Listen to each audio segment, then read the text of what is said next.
All right, welcome back. So, last time we dug into the basics of classes and objects, right? Well, today we're taking the next logical step. We're going to see how different objects, built from totally different blueprints, can actually talk to each other and form relationships. This is a core concept, and it's what powers so much of the software you use every day.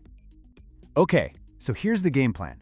We'll kick things off with a quick recap of our robot objects, just to get warmed up. Then, we'll introduce a brand new character, the person class. From there, we dive into the really cool part, how one object can actually own another. We'll see how it looks in the code, and then we'll tie it all back to some real-world stuff you use every single day.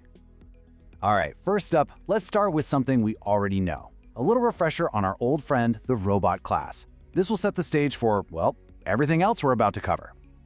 You remember this blueprint, right? Our robot class has a few key properties, or attributes, a name, a color, and a weight.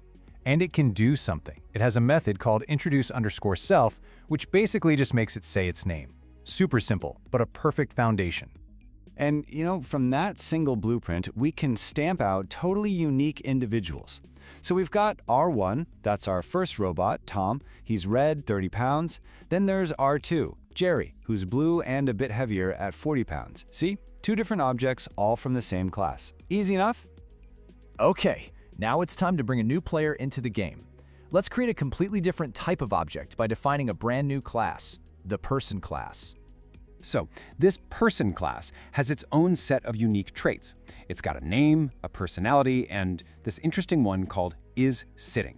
Now, this is a Boolean, which is just a fancy way of saying it can only be true or false. They're either sitting or they're not.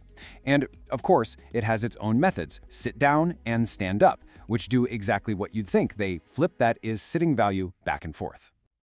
And just like we did with the robots, we can create some unique people from this blueprint. For example, we've got P1, Alice. Her personality is aggressive, and she's standing, so her is_sitting value is false. Then there's P2, Becky. She's talkative and is currently sitting down, so for her, is_sitting is true. Okay, so check this out. We've got these two totally separate worlds, right? We've got people over here and robots over there. This is where it gets really, really cool. How do we connect them? How do we build a bridge between these two worlds to show a relationship, like one person owning a robot? Yeah, that's the big question for today, isn't it? We have our people, Alice and Becky, and our robots, Tom and Jerry. Let's say we want to show that Alice owns Jerry.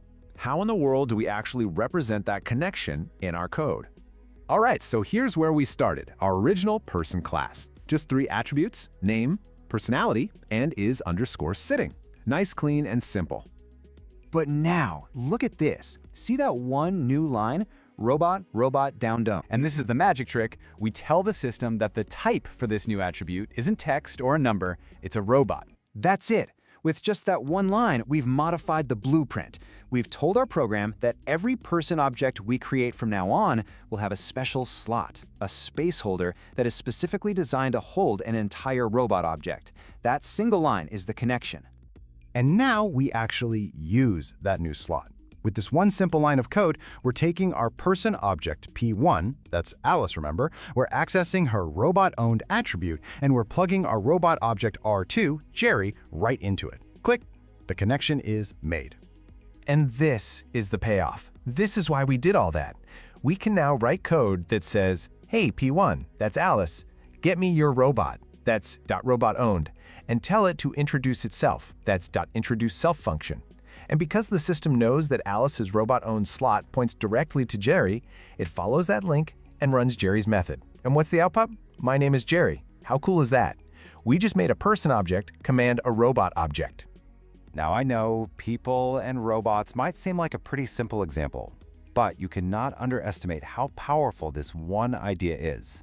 This concept of objects containing other objects, it's literally the backbone of almost all the software you use every single day. So let's take this a step further. What if an object could own another object of the exact same kind? Like, what if a robot object had a looking at attribute that pointed to another robot? Well, that idea maps directly to something you're probably very familiar with, social media. Think about it. A user object has a following list, right? And what's in that list?